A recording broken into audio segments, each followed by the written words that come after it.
Let me tell you about a story. Now when men are talk bound about their law enforcement, a right bunch of clowns, how they wear their badge like a plastic crown, how they're sticking to a story of which they are now bound.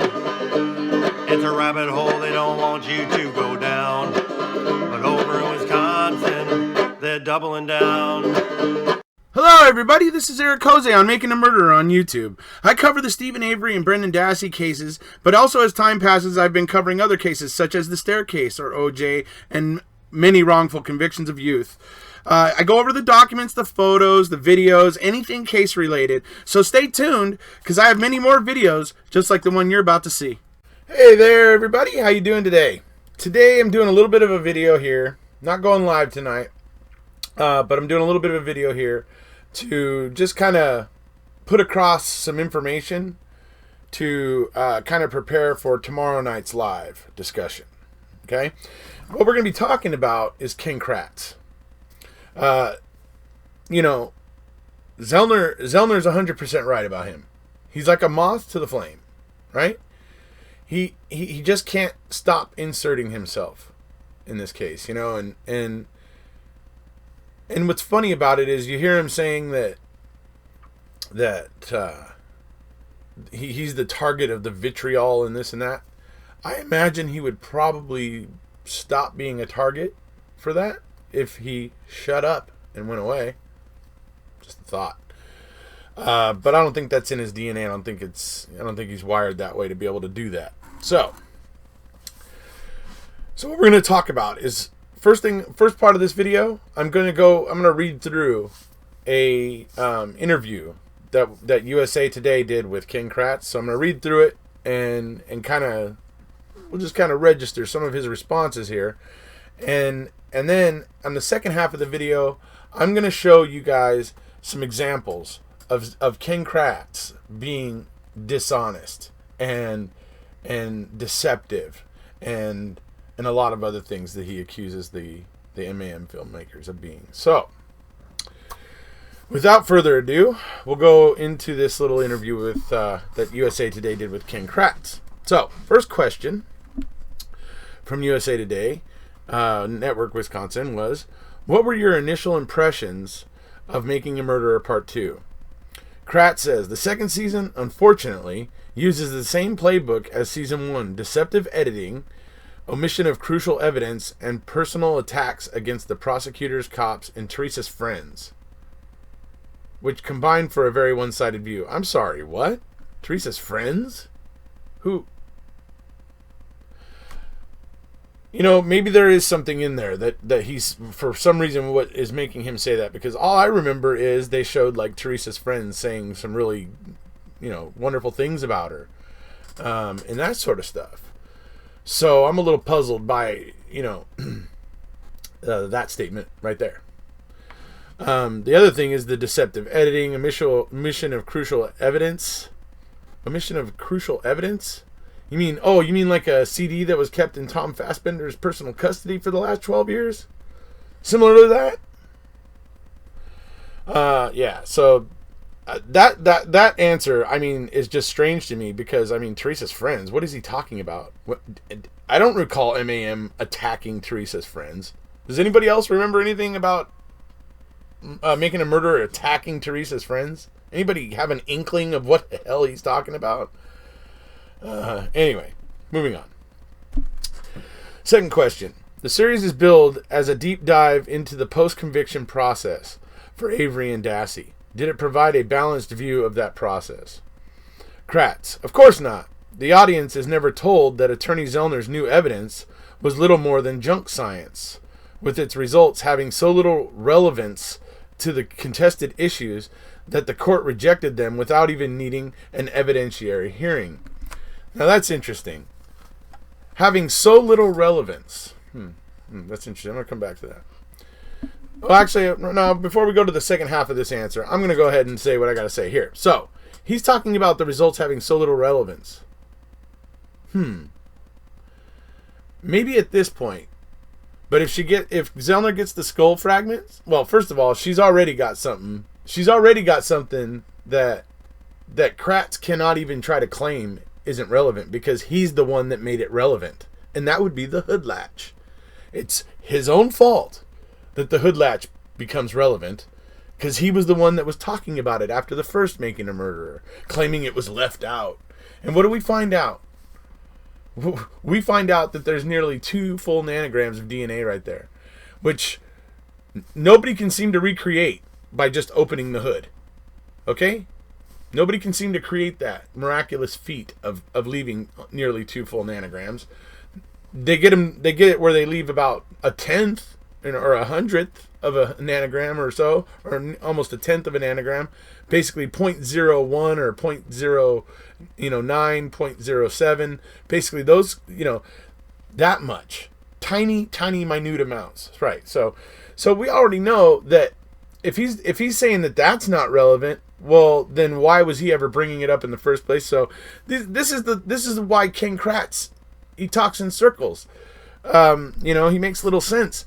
And I'm actually kind of curious I'm curious about what he meant by omission of evidence. But anyway, so we'll go to the second half of the answer. In contrast, attorney Laura Nyrider, who represented Dassey, was obviously well prepared for her federal appellate court appearances. She delivered her arguments with passion and persuasion. There may be an opportunity to revisit the issues surrounding juvenile interrogation someday, but Brendan Dassey was the wrong case to expect any juvenile justice reforms, as his detailed confession was neither involuntarily obtained nor coerced by investigators. I mean, I'm not shocked, obviously. I mean, pretty much figured he believed that, but I mean, it's just strange to me that he makes a statement like that when he knows so many people out there are looking at that interview and going, no, that's not acceptable, And I mean, wasn't that the whole point of recording, juvenile interrogations? Of the whole point of making it mandatory was for this very purpose, so that they could be reviewed and potentially, people can make more informed decisions about what changes to make to the criminal justice system. Right? Isn't that what it was for? So, basically, Wisconsin's just going through the motions. Yeah, they instituted a law that required recording juvenile interrogations, and that's great so long as they don't actually have to do anything, or as long as they don't have to actually support it and get behind it, right? It's just ridiculous to me, because all they're doing is ignoring what, they made this law to make it mandatory, and they're ignoring the data, essentially, that's coming out. They're just, whatever, it doesn't matter. So, I mean, it's like, if you weren't going to pay attention to the data, why'd you even bother, Anyways, so, but there you go, Kratz, obviously. We all know that Brendan Dassey was fed the information. He actually even tells the investigators at one point that he's been guessing. And, yeah, it's just a mess. Anyways, next question. Do you expect that any of the conclusions of experts hired by the defense on issues like blood spatter and ballistics would be admissible in court if there is an appeals court hearing or a retrial? Kratz. Most legal experts in Wisconsin view Attorney Zellner's new evidence as a joke. I'm not sure how many times she needs to be thrown out of court before she admits her promises of identifying the real killer was nothing but a desperate publicity stunt. There's an old saying that when you have the law on your side, pound the law. When you have the facts on your side, pound the facts. When you have neither, pound the table. That's Kathleen Zellner. So, I mean, here's a good question, right? He's claiming Zellner has nothing. It's a joke, right? Why is it then her little 1,200-page joke, Mr. Kratz? Why is it her little 1,200-page joke or jokes caused Calumet County to reopen the Teresa Halbach investigation? Riddle me that one, Mr. Kratz.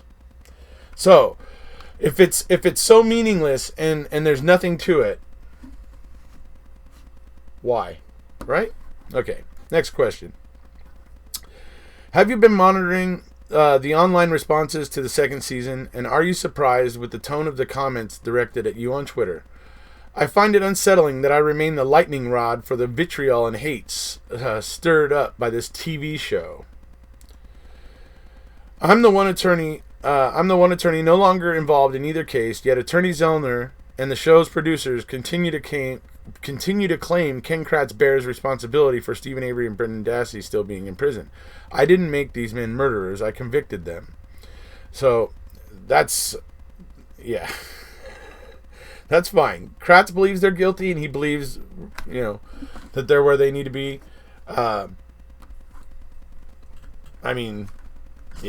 He's a piece of work, though. I'll tell you what. Because the one thing that kills me here is when he talks about, I find it unsettling that I remain the lightning rod. It's because you keep talking. If you would shut up and go away, you would probably cease to be the lightning rod. I'm just saying. I don't think you're going to go away, but I'm just saying that if you did, you might not have that problem anymore. So, next question. Is it reasonable for the viewing public to gain an understanding of these cases from a Netflix series? Here's Kratz's answer.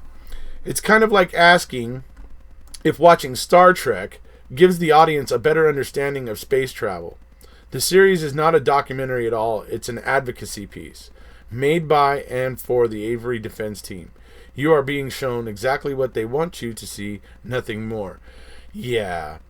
But, how do you explain those of us, Kratz, who have dug into the documents and dug in, like myself, or TikTok Manitowoc, 7 Pairs of Panties, Fog Haze, Mystic Jinx, Tracy Keogh, just countless others that I'm probably forgetting right now.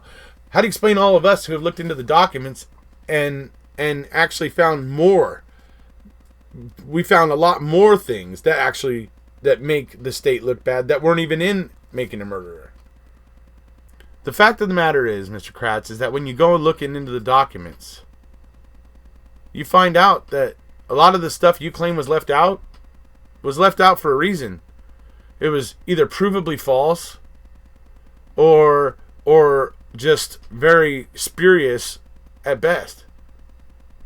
Almost everything. Sweat DNA? Yeah.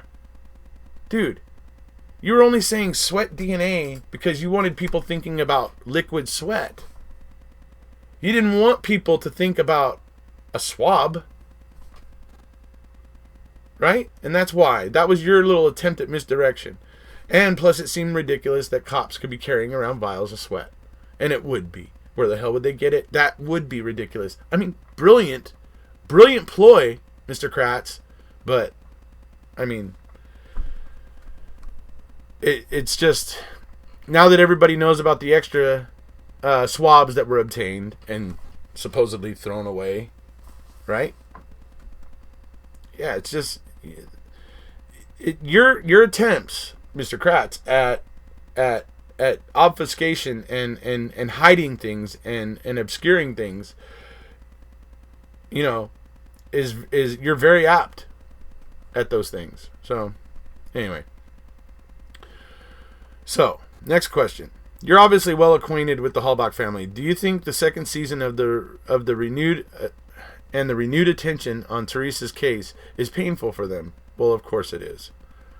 I cannot speak for the Halbach family. I will say that the filmmakers owe the Halbachs and all crime victims an apology for repeatedly mocking A.G. Brad Schimmel's attempt to bring closure to the family. That's the goal of all prosecutors, and is all we can hope for. The family this many years after losing this remarkable young woman to such senseless violence. Yeah, A.G. Brad Schimmel.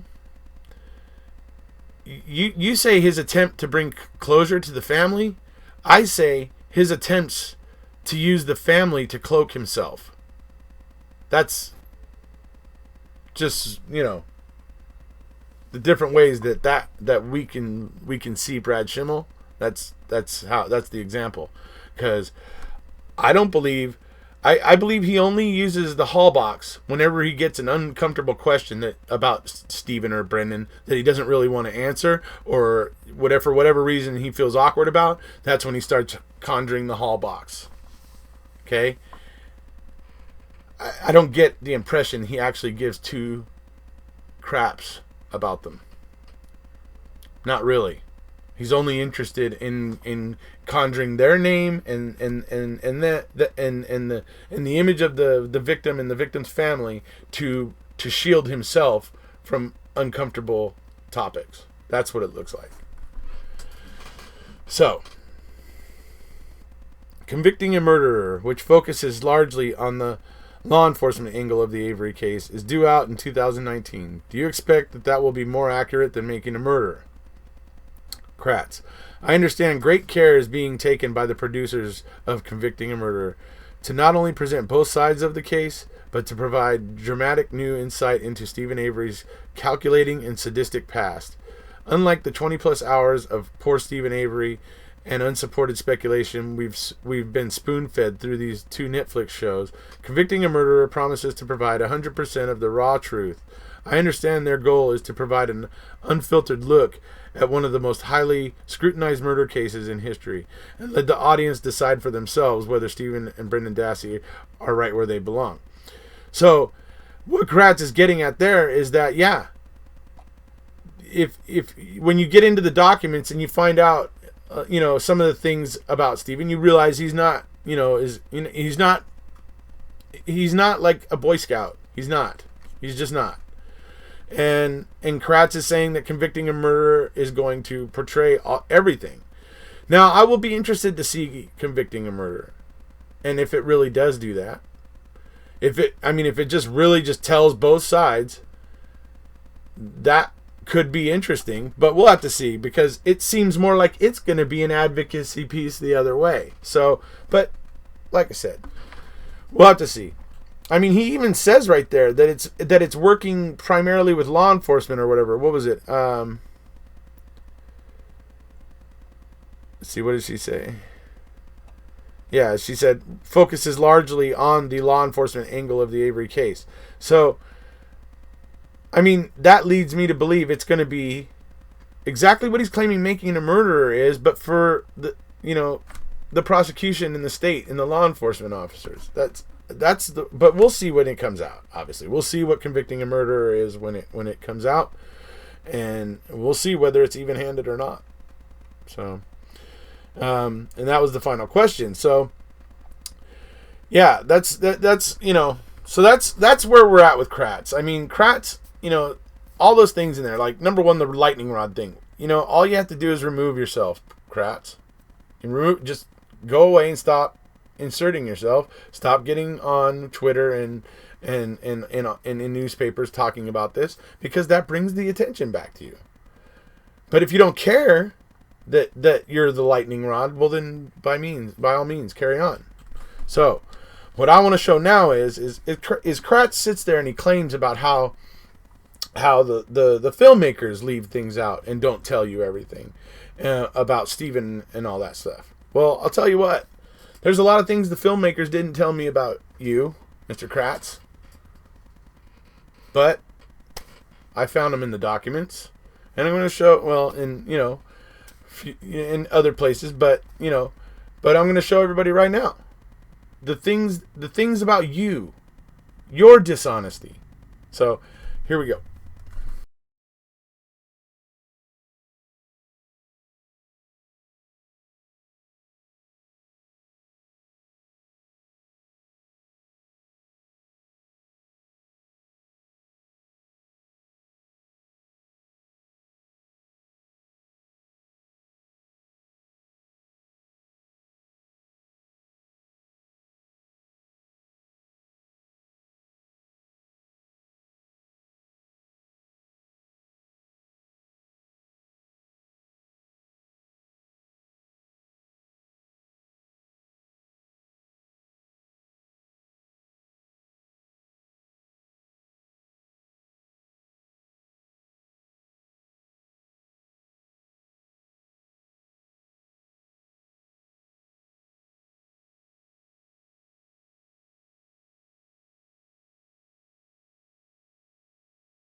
extrinsic evidence of third-party misconduct until the defense revealed the existence of the blood vial, or the vial of blood, in correspondence dated December 6th of 2006.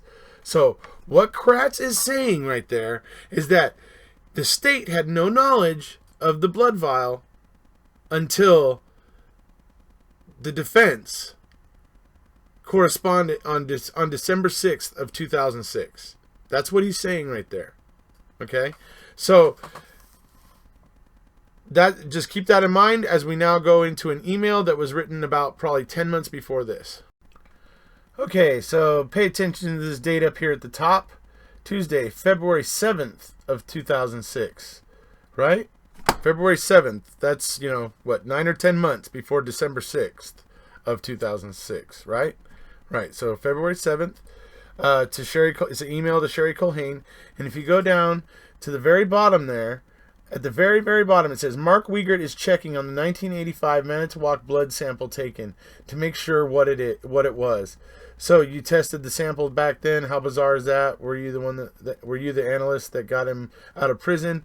Anyways, but right there it's clear that he is saying that, we know that him and the prosecution had knowledge of it, and claiming that they didn't because they were basically begging Judge Willis, oh, please let us do EDTA testing, please let us meet this planting defense and kind of thing. Remember how they were all playing for sympathy, really, and they were lying and saying that they had no knowledge of it when this proves that they did.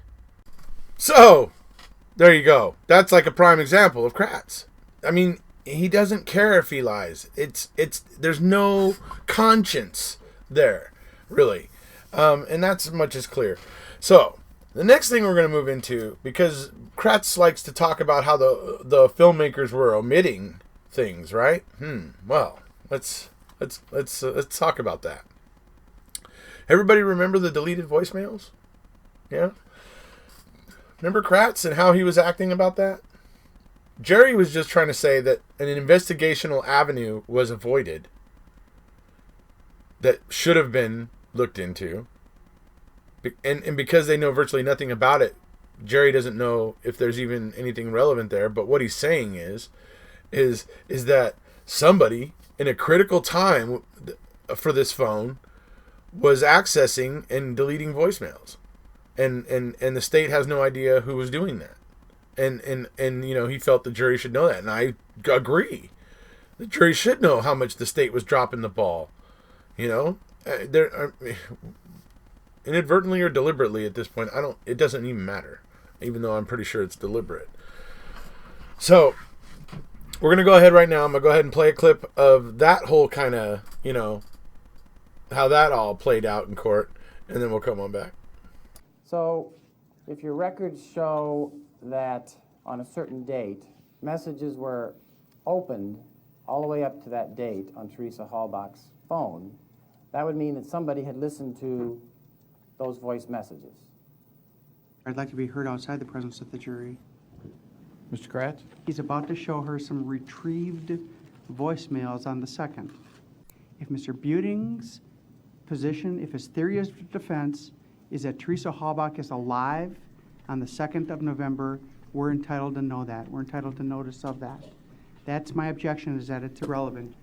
Mr. Kratz may draw the conclusion that because messages are opened as of November 2nd, that means that Teresa Halbach was alive on that date. I don't. And I don't think the jury needs to either. But I do intend to introduce records that show that her voicemail was picked up at 8 a.m. on November 2nd. Something was going on with this phone in a very, very critical period of time for this trial, which is between October 31st and November 5th when her car was found, or November 3rd when she's reported missing. How does that help this jury decide who killed her? That's what the jury's here to do, Judge. Because unless the state's prepared to establish that Mr. Avery had her password, then he's not the one who's listening to her messages on Wednesday, November 2nd at 8 a.m. So and their theory is that he's already destroyed the phone. Never said he was. Somebody who knew her, somebody who may have had a motive that he doesn't have, and somebody who may have had opportunity was doing that. Sounds like I'm not suggesting that she was still third-party alive. liability, Judge. Yeah. That's what it sounds like. I don't, Now, I'm not going to argue that part to the jury because that's what the court says we're not going to do. But as far as what's relevant is the police have had this report, and the police have not followed up to find out what's up here. does the state know who accessed the voicemail? I suppose we, if there was an inkling that Mr. Buting was going to suggest that Ms. Halbach was alive at that time, this is something that could have been looked into investigatively. It's another thing that we could do, Judge, if the defense is changing its theory. This is not changing the theory at all. This fits perfectly to show that they have not followed up this investigative lead because this investigative lead points elsewhere than Mr. Avery. And here we are in the middle of the trial and it hasn't been investigated. The jury has a right to know that. All right, I'm, I guess, having trouble seeing the apparent relevance of it at this stage of the trial. Let's bring the jurors back in. I tell you what, I always love that bit when Judge Willis asks Kratz, does the state know who accessed the voicemails? And all of a sudden he's like, if we had an inkling that Mr. Buting was going to suggest she was alive, which Jerry Buting just got done saying that that's not what he was suggesting. So literally he had just got done saying that, and literally that's what Kratz says as to why they haven't investigated it. And Judge Willis saying he doesn't see the relevance of that when the defense is running a planting, framing defense. I mean, who's doing the planting, framing? The law enforcement. So they could easily not investigate things. That's something that could be done. I don't understand how Judge Willis says there's no relevance or he doesn't see the relevance there. With the type of defense Stephen was running, that was relevant. Yeah. So anyway, so the last thing to address with Mr. Kratz, really, and I've addressed it many times, but it's in the documents. It's in CASO. You can find. Teresa was not afraid of Stephen. She was not afraid of the salvage yard. She was not, none of these things. She actually, judging by a statement of somebody who thinks that they were interacting with her on the internet, she was actually speaking like she actually thought Stephen was, okay guy. He was, she actually thought he was, whatever, a nice guy or whatever. So the reason why I say that is because, and some people have misinterpreted, the fact that when I say Teresa wasn't afraid of the yard, the reason why I say that is because Ken Kratz uses the word lure. Stephen was luring her. Why would he need to lure her? Why would he need to lure her? Okay? So, when you use the word lure, you are suggesting, think about it. Let's use fishing for an example, right? You put a lure on the end of your fishing line, right? And then you toss it out into the water. And the lure is what entices the fish to bite and therefore end up on your hook so that you can reel them. Because they wouldn't just bite your fishing line hanging out in the middle of the water. So the lure is there to bring them in and cause them to do something that they wouldn't have ordinarily done. Okay? Right? So that we all understand how that works. The problem is, Stephen didn't need to lure Teresa. The only reason he would need to lure her is if she actually did have some problem with Steve or the yard, which she didn't. So that's why I say, because Ken Kratz uses that term lure, that Stephen was trying to lure her. No, he wasn't trying to lure her. It wasn't necessary to lure her. She would have came out there just because she got a call to go out there to take a picture of a car. So there was no need to lure, and like I said, the suggestion of that Ken Kratz makes when he suggests that she had to be lured, he is suggesting that she was afraid of Stephen or was had some problem with the salvage yard or somebody in it. So that's what he's suggesting. Because, like I said, you don't need to lure somebody who's willing to go there. Right. So these are all the things that Ken Kratz does. And you know, this is the dishonesty that he, you know, projects. So when he talks about MAM, you know, being one-sided or whatever, you know, whatever, it favors Stephen and the defense heavily because that's who took part. Right? So, you know, that's just the way it's going to end up, you know. That's why they're putting all the names of all the people who chose not to participate at the end of each episode. People that were asked if they wanted to be a part of it and who declined, basically. So, you know, but hey, Convicting a Murderer will be coming out. We'll have to see what's going on there. I'm obviously interested, and I will obviously watch it. And we'll see. We'll see how even-handed it is. I will be very, very, very interested, and I will be analyzing it with a fine-tooth comb to determine whether or not it's being even-handed or whether or not it's actually just being an advocacy piece the other way. Which is their right. I mean, I won't hold it against them if it's an advocacy piece the other way. But if you're trying to represent it as something that's completely non-biased, and it ends up being biased, guess what, Kratz? You're going to become a lightning rod again. So, anyway. So, that's about it for today, folks. This is just a little bit of stuff to talk about and chatter about and everything when I go live tomorrow night, Thursday night. And, you know, everybody, make sure you're thinking about Teresa today. Teresa Halbach lost her life today, you know, on this day, 13 years ago. So, make sure you know, spare a few thoughts for her, because Teresa is not forgotten. And no matter how much, you know, the other side tries to claim that we have forgotten her, at least not here, not on my channel, not in my little corner of the internet, right? So, if you haven't already, please hit subscribe, and we'll see you.